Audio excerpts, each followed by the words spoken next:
तो चलिए चर्चा की एक बार फिर से शुरुआत करते हैं। बजट 11 बजे पेश होगा, उससे कितनी उम्मीदें किस वर्ग को है और कितनी पूरी होती हैं, यह तो देखना होगा। बजट पेश होगा, उसके बाद तस्वीर साफ हो पाएगी, लेकिन उससे पहले थोड़ा सा विश्लेषण करना बहुत जरूरी है कि क्या कुछ चीजें हो सकती हैं और क्या होनी चाहिए। मेरे साथ लगातार एक बड़ा मेहमानों का पैनल बना हुआ है। राजेंद्र सिंह बिष्ट जी, मैं आपके पास आता हूं। अरविंद विद्रोही जी ने बहुत अच्छी बात की ब्रेक पर जाने से पहले, उन्होंने 3-4 बातें कही। पॉइंट्स में थोड़ा सा आपको बता दूं, उसके बाद इसी पर मैं आपका कमेंट चाहता हूं। एक चीज उन्होंने कही कि आयकर को खत्म कर दें। दूसरा उन्होंने कहा किसानी को लेकर, किसानों को लेकर बड़े उद्योगों से जोड़ना पड़ेगा हमको, तभी हम उस सेक्टर में ग्रोथ को आगे बढ़ा सकते हैं। तीसरी चीज उन्होंने कही कि हर हाथ में काम हो। यह संभव कैसे होगा सर? थोड़ा सा मैं इस पर आपसे विस्तार से समझना चाहता हूं। चौथी जो बात थी वो एमएसएमई सेक्टर्स को लेकर थी। इन चारों पर मैं आपका कमेंट चाहता हूं कि किस तरह से ये चीजें संभव हो पाएंगी, क्योंकि कहते तो हम हर बार है, लेकिन क्या हम उस तरह से उस सेक्टर्स के बारे में, उन लोगों के बारे में सोच पाते हैं? राजन जी। रिफॉर्म की तो रिफॉर्म, सबसे बड़ा जो रिफॉर्म है वो हमें एग्रीकल्चर सेक्टर में करना होगा। और इसकी जो है क्या शुरुआत जो है बीजेपी गवर्नमेंट ने करी भी थी, लेकिन हो सकता है कि उस बात को किस तरह से जो है आगे किसान नेताओं के सामने रख नहीं पाए, और जिसके वजह से जो है आज जो है फिर हम लोग उसी लेवल पे पहुंच गए। जहां तक बात है, हर बीजेपी ने ये बोला था कि 2022 तक हम किसानों की आय को दुगना कर देंगे, लेकिन जिस तरह से रिफॉर्म होने चाहिए वो रिफॉर्म नहीं हुए। एग्रीकल्चर के अलावा जो रिफॉर्म है वो रेवेन्यू सेक्टर में रिफॉर्म है, और जो आप लेबर रिफॉर्म है वो बहुत इंपॉर्टेंट है कि एक आदमी जो लेबर करता है उसको मिनिमम वेजेस कितनी होनी चाहिए, उसके जो है स्वास्थ्य के लिए जो है, उसके हेल्थ के लिए क्या होना चाहिए, उसकी इंश्योरेंस सिक्योरिटी क्या होना चाहिए, वो सारी चीजें जो है उस सेक्टर में लेबर रिफॉर्म में आती हैं। दूसरी चीज जो है क्या कहते हैं, एग्रीकल्चर सेक्टर में अगर आपका प्रोडक्शन है उसकी ग्रेडिंग हो, और ग्रेडिंग के हिसाब से उस माल का, उसका जो है कितना दाम मिलना चाहिए वो फिक्स होना चाहिए, और उसमें किस तरह से हम इम्प्रूवमेंट कर सकते हैं, फूड प्रोसेसिंग सेक्टर में किस तरह से बात कर सकते हैं। वो किसान जिनके पास, हमारे पास मार्जिनल जो फार्मर्स हैं, उनको हम किस तरह से मदद कर सकते हैं जिससे जो है उनका प्रोडक्शन बढ़े। दूसरी चीज, उनकी क्वालिटी ऑफ प्रोडक्शन भी बढ़े और वो जो है कम्पीट कर सकें, और जो है कृषि जो उत्पाद है उनसे कम्पीट कर सके, जिससे उनको सही जो है रेट मिले। तो उसके लिए बहुत सारी चीजें हमें करनी होगी, लेकिन वो किसी न किसी से ये जो प्रोसेस जो है पिछले 1 साल में डिरेल हुई है। तो ये बहुत इंपॉर्टेंट है। जहां तक बात है, अभी विद्रोही जी ने बहुत अच्छी बात ये कही है कि हमें एग्रीकल्चर सेक्टर को एक जो है इंडस्ट्री के अंडर में लाना चाहिए, इसको प्रॉपर एक रिकॉग्निशन मिलना चाहिए। और ऐसा नहीं है कि जो काश्तकार या जो भी कृषक हैं, अगर वो जो है हाई, बहुत ज्यादा जो है उनकी इनकम है, तो उनको भी टैक्स लगना चाहिए। तो जिससे जो टैक्स का जो हिस्सा है हम उन मार्जिनल फार्मर्स को दे सकते हैं, और उसके बीच में एक जो है एक कोऑर्डिनेशन, समन्वय बना के किसी तरह से हम लेबर और एग्रीकल्चर सेक्टर को रिफॉर्म कर सकते हैं। जहां तक बात यह है कि अगर आप ये देखिए, एमएसएमई जो सेक्टर की बात हुई है, एसएमई सेक्टर की बात हुई है, वो बहुत बड़ा एक ऐसा सेक्टर है कि जो छोटे छोटे उद्योगों से चलता है, और उन उद्योगों से जो है हमें बहुत सारे जो है बेरोजगारी को निजात मिलती है और रोजगार मिलता है, साथ में वो जो है एक इकोनॉमी को बूस्ट देते हैं। तो उस एमएसएमई सेक्टर में और एसएमई सेक्टर पे बहुत सारा हमें काम करना है। अभी पिछली बार जबकि पेंडेमिक हुआ तो गवर्नमेंट ने बहुत सारे उनको रिलैक्सेशन दिए, उनके लिए जो है फंड बनाया, और गवर्नमेंट ने उनको पैसा दिया कि वो अपने आप को किसी तरीके से खत्म होकर बचाए और वो अपना एक इकोनॉमी को बढ़ाए। उसमें कुछ फर्क भी आया। अभी गवर्नमेंट ने 2-3 बड़े अच्छे रिफॉर्म करे हैं, जैसे हम बात करते हैं पीएलआई की, प्रॉफिट लिंक्ड इंसेंटिव्स, उसमें बहुत ज्यादा, जैसे टेक्सटाइल सेक्टर है, टेक्सटाइल सेक्टर की बात करते हैं, उसमें बहुत सारे जो है इंसेंटिव्स दिए गए, और टेक्सटाइल सेक्टर एक रिवाइवल के जो है पे आ गया है। लेकिन जो सबसे बड़ी बात है कि जब हम एग्रीकल्चर सेक्टर से उसको जोड़ के देखें, जो कपास है, और जो कपास के ऊपर भी जो है क्या कहते हैं डिफरेंट, उस पर भी हमें इंसेंटिव देना चाहिए, जिससे जो है फार्मर उसको ग्रो करे और वो कपास को एक्सपोर्ट भी करे। हम करते हैं, लेकिन उसको ज्यादा एक्सपोर्ट करें तो हमारे जो है किसानों को जो है हमें आय मिलेगी। इसके अलावा बहुत सारी चीजें, जैसे हम ये बात करते हैं कि रूरल एम्प्लॉयमेंट की बात करते हैं, सबसे बड़ी जो इंपॉर्टेंट बात है, रूरल एम्प्लॉयमेंट कैसे मिलेगा, वो ये हो सकता है कि हम एसएमई और एमएसएमई सेक्टर को जो है रूरल में बढ़ाएं। एग्रीकल्चर को अगर हम रिफॉर्म करते हैं तो रूरल एम्प्लॉयमेंट बढ़ेगा, रूरल एम्प्लॉयमेंट बढ़ेगा तो हमारी इकोनॉमी को बूस्ट मिलेगा। जहां तक बात यह है कि हम अगर वहां पे रूरल में अगर इनकम ज्यादा होती है तो कंजम्पशन, रूरल कंजम्पशन बढ़ेगा, जिससे हमारी इकोनॉमी को एक इम्पीटस मिलेगा। तो ये बहुत सारी चीजें जो हमें बेसिक लेवल पे सोचनी पड़ेगी और वो रिफॉर्म हमें करना होगा। ठीक है। एहसन सिंह जी, मैं आपके पास आता हूं। दो चीजें राजेंद्र जी ने कही, बहुत अच्छी बातें उन्होंने कही। एक तो उन्होंने कहा कि जो रिफॉर्म होने चाहिए थे दरअसल वो हुए नहीं, और एक जो सवाल ये किसान भी पूछ रहा है कि 2022 में किसानों की आय क्या दुगनी होगी? सिंह साहब, उन्होंने बहुत अच्छी बात कही और बता भी रहे थे कि भारतीय जनता पार्टी जो है, केंद्र में जो सरकार है, उसने किसानों के रिफॉर्म के लिए जो योजना ले आई थी, चाहे वो समझा पाने में असफल रही हो, जो भी हो, उस पर क्या चर्चा किया जाए, उसमें तमाम ऐसी बात थी जिसके कारण से किसान जो है अपने आय को बढ़ा सकते थे और कृषि को उद्योगों का दर्जा मिलता, हम अपने सामान को एक जगह से दूसरे जगह भेजते। इस तरह की ढेर सारी योजनाएं थी जिन कारणों से भी वो नहीं लागू हो पाई। लेकिन मैं आपके माध्यम से बताना चाहूंगा कि आज भारत की अर्थव्यवस्था इतनी बड़ी हो गई है, हम पूरे दुनिया में छठी अर्थव्यवस्था हो गए हैं और हम जो बुनियादी ढांचे में विकास कर रहे हैं उसके माध्यम से भी रोजगार बढ़ रहा है। और आज आप देखेंगे कि निर्यात बढ़ा है कई चीजों का, इलेक्ट्रॉनिक निर्यात बहुत ज्यादा बढ़ा है, केमिकल का निर्यात बहुत ज्यादा बढ़ा है, लेकिन बेरोजगारी भी तो बढ़ी है ना सिंह साहब?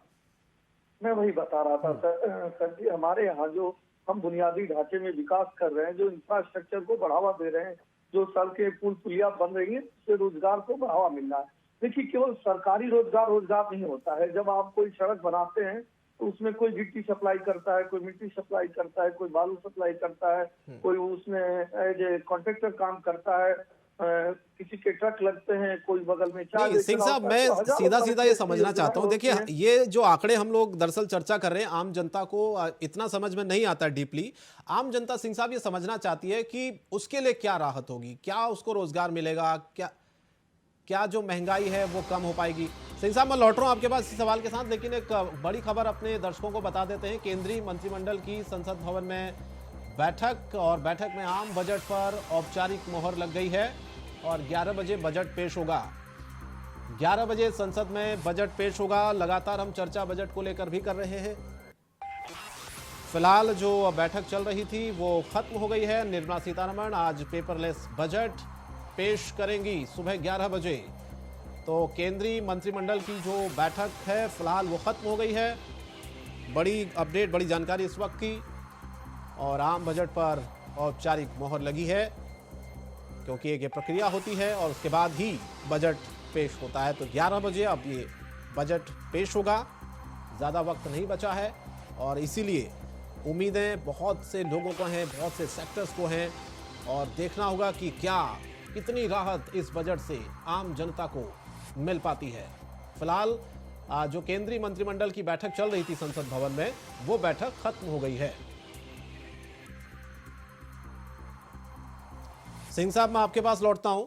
आप अपनी बात को आगे बढ़ाएं। मेरा उसमें सवाल ये था कि आम जनता ये समझना चाहती है, ये जानना चाहती है कि बाकी चीज़ों से उसको मतलब हो ना हो, लेकिन दो चीज़ें उसके लिए बहुत मायने रखती है, महंगाई और रोजगार।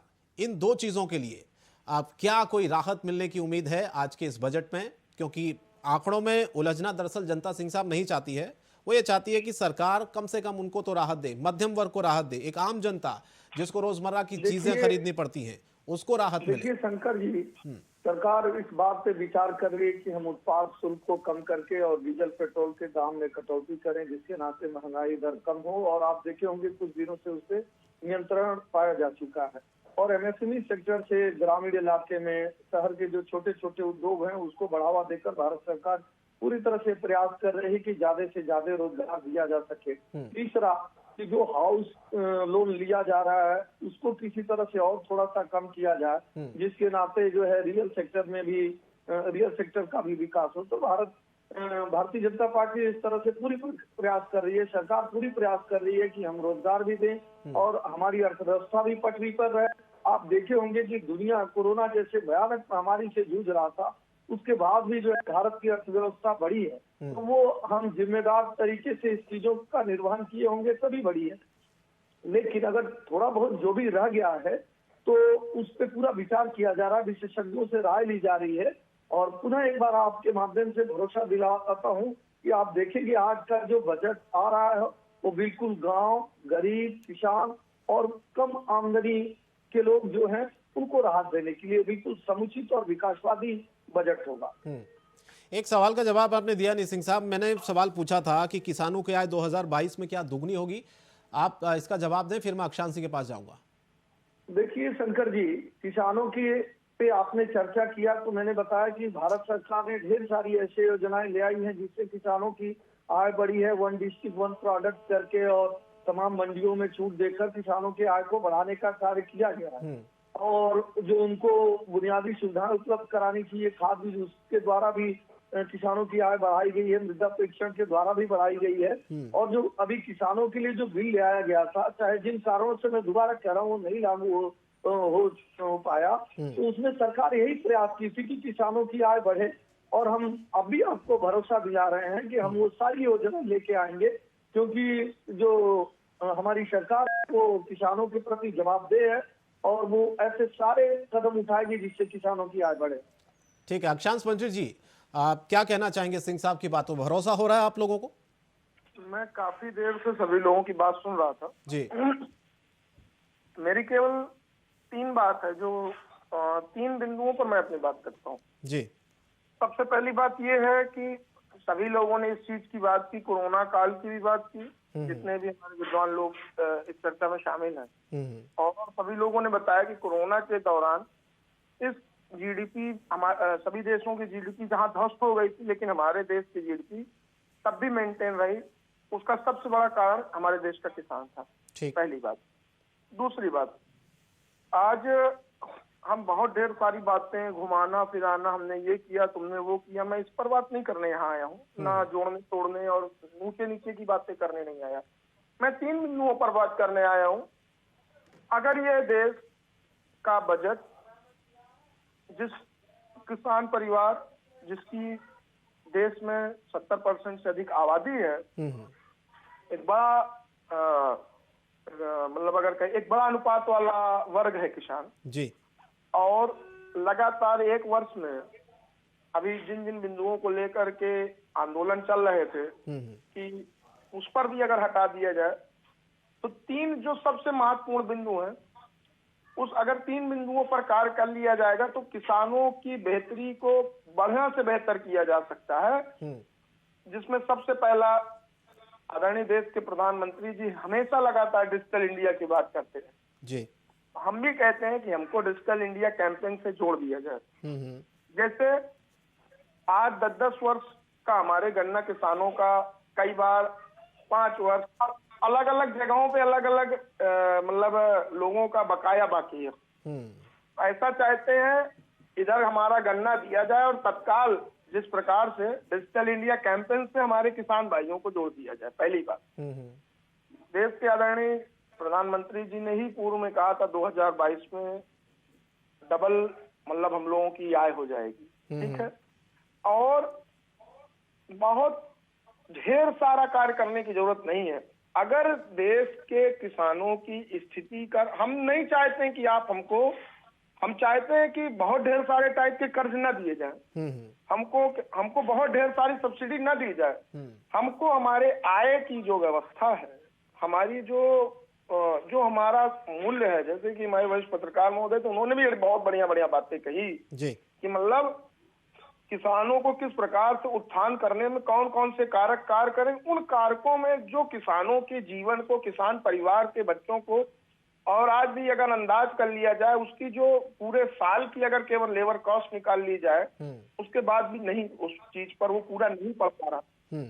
अगर यही बात जो लगातार एमएसपी की बात हो रही थी, एमएसपी की जो लड़ाई आज भी जारी है, एमएसपी की यही बात लगातार की जा रही थी कि अगर चलिए देश का पहला उत्पादन वाली चीज अन्न है, जिसमें जोतेगा किसान, बोएगा किसान, सब करेगा किसान, लेकिन रेट तय करती है सरकार। चलिए वो व्यवस्था ठीक है, उस पर भी कोई नहीं।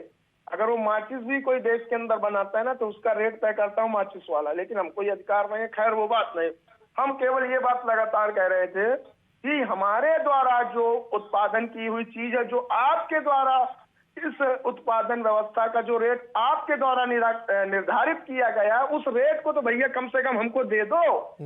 उस रेट को, जिसको आप लोग हम लोग समर्थन मूल्य का नाम दे रहे हैं, हम आप कह रहे हैं हमने बोया, हमने एमएसपी को जंगल में लेकर लड़े, पूरी लड़ाई है। खेती हमने की, किसानी हमने की, रात भर जगे, हम व्यवस्था की, हमने सब कुछ की हमने। लेकिन उसके बाद रेट तय किया तुमने, और उस रेट तय किए तुमने में वही जो रेट आपने तय किया वो रेट तो कम से कम हमको दे दो। उस रेट की लड़ाई पर हम लोग बात कर रहे हैं।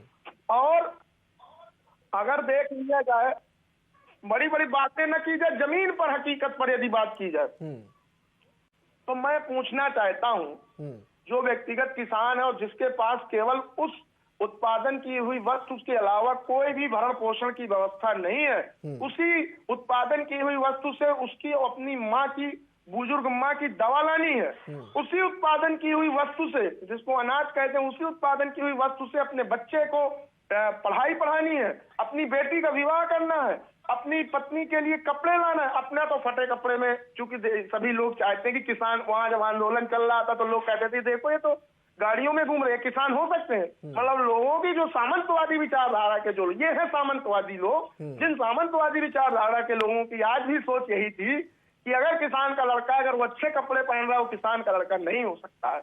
इस सोच को बदलने के लिए मेन कार्य करने की आवश्यकता है, और देश के किसानों की मतलब उनको ग्रोथ लेवल को बढ़ाने की आवश्यकता है। कर्ज देने की आवश्यकता नहीं है, कर्ज उस चीजों में देने की आवश्यकता है जिन चीजों में वो प्रमोट कर रहा हो। हमको हर चीज में कर्ज की आदत की आवश्यकता नहीं है। सिंह साहब, ये दो पॉइंट्स उठाए हैं, फिर मैं राजन जी के पास जाऊं, ये जवाब ले लेता हूं आपसे। अक्षांश पंडित जी ने उठाए। एक तो उन्होंने कहा कि गन्ना भुगतान को लेकर देखिए लगातार ये मसला उठता रहा है उत्तर प्रदेश में, बाकी राज्यों में। दूसरा, एमएसपी की जो लड़ाई है वो खत्म नहीं हुई है।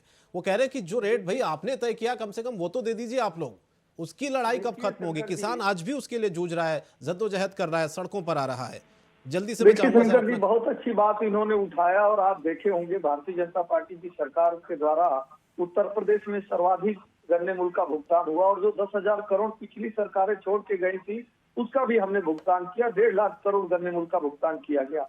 ऐसा नहीं है कि, और किसानों के ही हित के लिए जो चीनी मिलें बंद हो गई थी, हमने 20 चीनी मिलों की क्षमताओं में वृद्धि किया, 4 नई चीनी मिलें चलाई, और 24 घंटे बिजली देने का काम किया ताकि डीजल से वो उनको न चलाना पड़े, क्योंकि डीजल की कीमत ज्यादा थी। और अभी हमने उनके बिल को भी माफ करने का कार्य किया। आपसे लीजिए, कोई बात नहीं। मैं कह रहा हूँ कि अभी भी जो है हमारी सरकार पूरी तरह से कोशिश कर रही है। खरीदारी भी आप देख रहे होंगे। नहीं, वो ये कह रहे हैं कि जितना आप जो आंकड़े दे रहे हैं ना उत्तर प्रदेश के सिंह साहब, वो पूरे सच नहीं है। बिजली की कीमत पूरे देश में सबसे ज्यादा, अगर बिजली की कीमत कोई हमारे यहाँ है, हम यही तो कह रहे हैं। आप देखिए, आप खरीदारी पे आ जाइए। जो पहले की सरकारें थी वो जितनी खरीदारी नहीं करती थी, उससे ज्यादा खरीदारी भारतीय जनता पार्टी की प्रदेश सरकार ने किया है। और आदरणीय अभी देखे होंगे गृह मंत्री साहब ने कहा कि अब अगर गन्ने मूल्य के भुगतान में विलम्ब हो जाता है तो मैं लिखित तौर पे, मौखिक तौर भी ब्याज होगा उसको भी देने का काम करेंगे। हम पूरे पारदर्शी तरीके से आपको भरोसा दिलाते हैं कि आपका गन्ना गिरने के 15 दिन के अंदर ही हम भुगतान कर देंगे। और हमने किया है। आप देखिए 10-10 हजार करोड़ किसका बकाया था, वो हमारे सरकार का नहीं था, हमने उसको देने का काम किया। उसके बाद भी हमने 1.5 लाख करोड़ गन्ने मूल्य का भुगतान किया। और आप देखे होंगे आज चाहे धान की खरीदारी सबसे ज्यादा देश में हुई, प्रदेश में हुई, तो वो भारतीय जनता पार्टी की सरकारों में हुई। गेहूं की सबसे ज्यादा खरीदारी अगर कहीं पे हुई तो उत्तर प्रदेश में हुई। चले ठीक है, ये मुद्दे हैं दरअसल सिंह साहब। ये खाद पहुंचनी चाहिए थी। मैं कहता हूँ एक एग्जांपल बताओ, कह रहा हूँ कि जिस जिले में खाद की आवश्यकता 100 ट्रक थी, पहले तो वहां 70 ट्रक खाद पहुंची। उसके बाद इतना डिसमैनेजमेंट था कि खाद बिल्कुल जैसे सोने का, जैसे वहां सोनार की दुकान में सोना रखा होता है, उस तरीके से सुव्यवस्थित ढंग से जिस किसान को एक मैं एग्जांपल दे रहा हूँ कि 2 एकड़ के किसान को यदि 10 बोरी, मैं एक उदाहरणार्थ बात कर रहा हूँ कि अगर 10 बोरी खाद की आवश्यकता थी तो वहाँ 3 बोरी 4 बोरी, और वो भी 3 बोरी 4 बोरी चल रही है। पूरे देश में कहीं खाद की किल्लत नहीं हुई थी। इस वर्ष थोड़ी बहुत किल्लत हुई। आप देखिए, आप किसान भाई हैं, हमारे भाई हैं, हमारे अग्रज हैं, मैं कह रहा हूँ 8 साल से केंद्र में भारतीय जनता पार्टी की सरकार है, 5 साल से प्रदेश में भारतीय जनता पार्टी की सरकार है। ठीक है नील सर। कोटिंग के बाद कहीं भी किसानों को चलिए दिक्कत बिष्ट नहीं साहब हुई को थी, जोड़ न लेते हैं खाद राजेंद्र की, न जी। बीज की। लेकिन इस बार अगर थोड़ी सी दिक्कत हुई थी तो आप देखे होंगे बहुत जल्दी उसको हल कर दिया गया था। कहीं इस तरह की दिक्कत नहीं। ठीक है, दोनों को रोक रहा हूं मैं। राजेंद्र बिशी, मैं आपसे समझना चाहता हूं अर्थव्यवस्था को लेकर। अब फिलहाल जो हमने तस्वीर देखी कोरोना काल के बाद, क्या लगता है आपको किस तरह से उसमें मजबूती आएगी और कितनी मजबूती की उम्मीद आप लगा रहे हैं? और रोजगार को लेकर क्या आप मानते हैं कि कैसे रोजगार के नए सृजन हम पैदा करेंगे, नए अवसर पैदा कर सकते हैं? क्योंकि ये दो बड़े मुद्दे हैं सर देश में अभी भी। शंकर जी, अगर आप देखें तो जो इस समय सेक्टर जो है इसमें बहुत अच्छा करने की कगार पे हैं, और जो जिनमें स्पीड जो है स्पीड अप हो रहे हैं, वो एक बड़ा सेक्टर है रियल एस्टेट सेक्टर। और रियल एस्टेट सेक्टर में अगर आप ये देखें कि काफी दिनों बाद, करीबन ऑलमोस्ट 8-9 साल बाद उसमें कुछ जो है तेजी देखने को मिली है। और रियल एस्टेट जो सेक्टर है उसमें बहुत कुछ, काफी लोग इन्वॉल्व होते हैं उसमें, जो है आपकी सीमेंट कंपनीज, स्टील कंपनीज, मजदूर, मतलब वो काफी सारे लोगों को रोजगार पैदा करता है। तो मुझे ये लगता है कि गवर्नमेंट को रियल एस्टेट सेक्टर में बहुत सारे इंसेंटिव देने की जरूरत है और उसको रेगुलेट करने की जरूरत है, नंबर एक।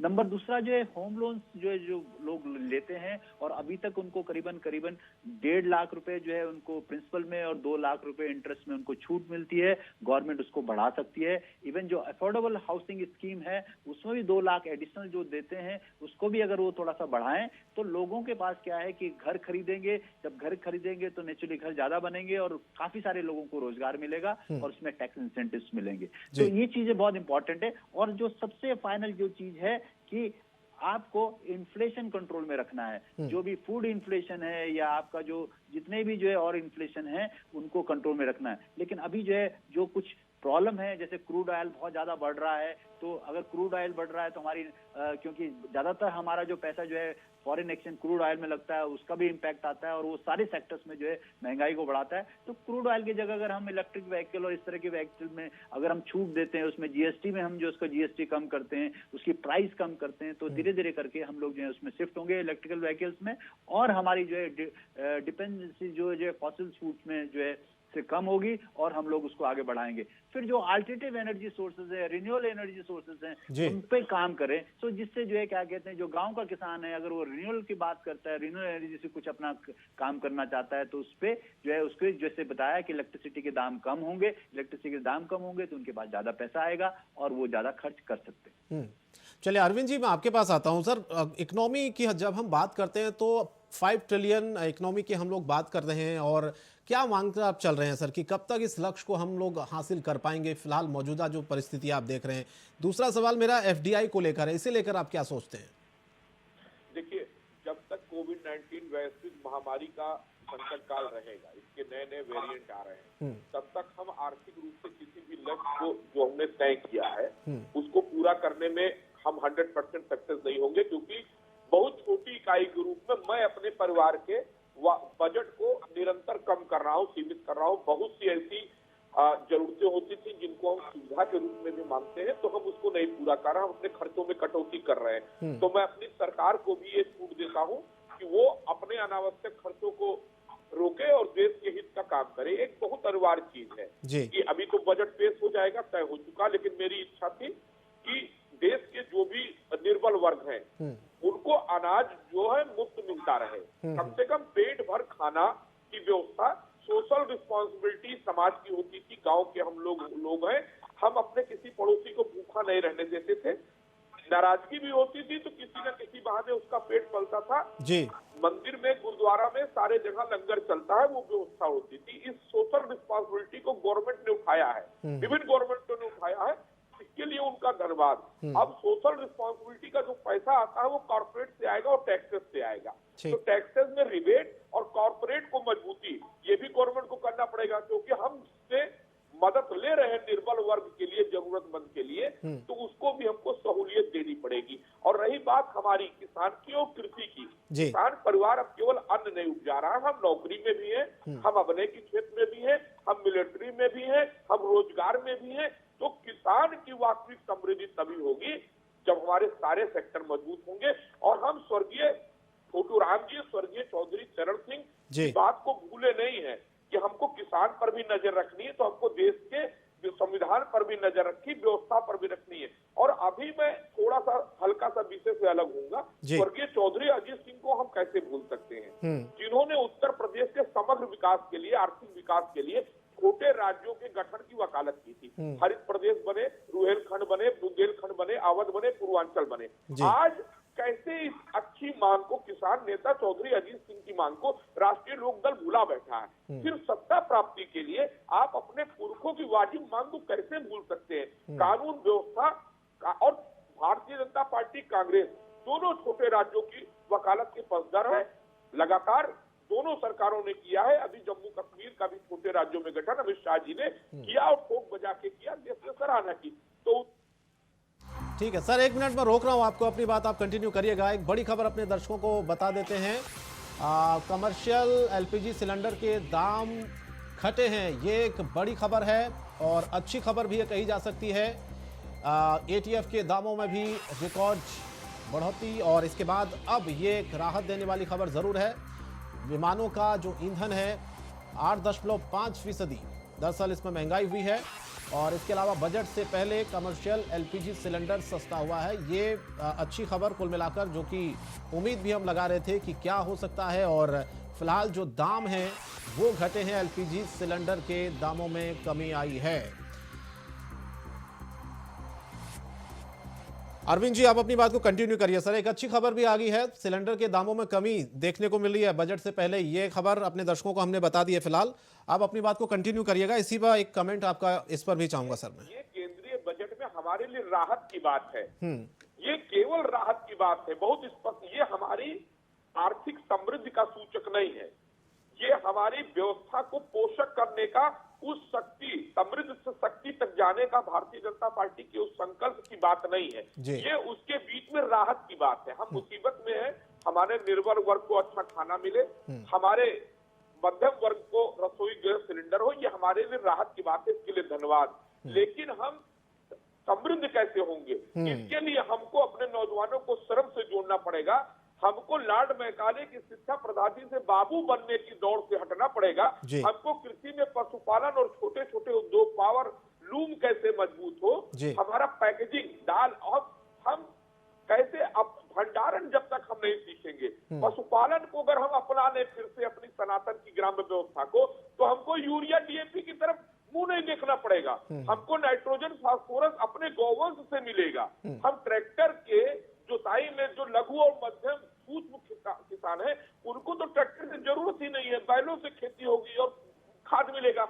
ये कैसे समझाएंगे? सोशल रिफॉर्म की जिम्मेदारी किसान यूनियन के नेताओं को अपनानी चाहिए। ठीक सर। हर चीज का हम मशीनीकरण कर देंगे तो हम खाली बैठ करके क्या करेंगे? हम खाली बैठ करके केवल नुक्ताचीनी करेंगे। तो हम अपने खेतों से जुड़े रहें, हम पशुपालन से जुड़े रहें, हम अपने कृषि उत्पादों का भंडारण करना सीख जाए और भंडारण के बाद हम बिक्री करें। सरकारों से हम मना करें नहीं, हम अनाज अपना इतने में बेचेंगे, हमारे पास भंडारण की व्यवस्था है, हम सस्ते में नहीं बेचेंगे। हम क्यों किसान कब तक हमें एफपी मांगेगा? हमको भंडारण के लिए शीतगृह चाहिए। शीतगृह की व्यवस्था सब्सिडी पर कॉर्पोरेट में जब हमारा एग्रीकल्चर आ जाएगा तो हमारे नौजवान जो कंपनियां बनाएंगे, हम मांगेंगे कि हमको अपने गांव में, अपने तालुके में, अपने जिले में शीतगृह खोलने के लिए। बिल्कुल, बहुत अच्छे सुझाव सर आप दे रहे हैं और वक्त हमारे पास नहीं है, लेकिन इस दिलचस्प चर्चा को हम आगे बढ़ाते। बहुत अच्छा पैनल हमारे साथ आज जुड़ा हुआ भी था, क्योंकि बहुत उम्मीदें बहुत से सेक्टर को, और इसीलिए हमने बहुत ज़्यादा आज पॉलिटिकल डिबेट इसको नहीं रखा, क्योंकि हम ये दरअसल समझना चाहते थे कि बजट से क्या उम्मीदें आम जनता को और क्या होना चाहिए। आप सभी का बहुत बहुत धन्यवाद। अक्षांश जी आप जुड़े, सिंह साहब आप जुड़े, और राजेंद्र सिंह जी आपने बहुत अच्छी बातें बताई आर्थिक सलाहकार के तौर पर, और अरविंद द्विवेदी जी वरिष्ठ पत्रकार भी हमारे साथ। चारों का बहुत बहुत धन्यवाद वक्त देने के लिए, समय निकालने के लिए। फिलहाल बजट पेश होगा और उसके बाद ये तस्वीर साफ हो पाएगी कि जो उम्मीदें थी जिस सेक्टर को, जिस वर्ग को, उसकी उम्मीदें कितनी पूरी हुई है। फिलहाल एक ब्रेक का वक्त है, ब्रेक के बाद हमारी लगातार नॉन स्टॉप कवरेज जारी है।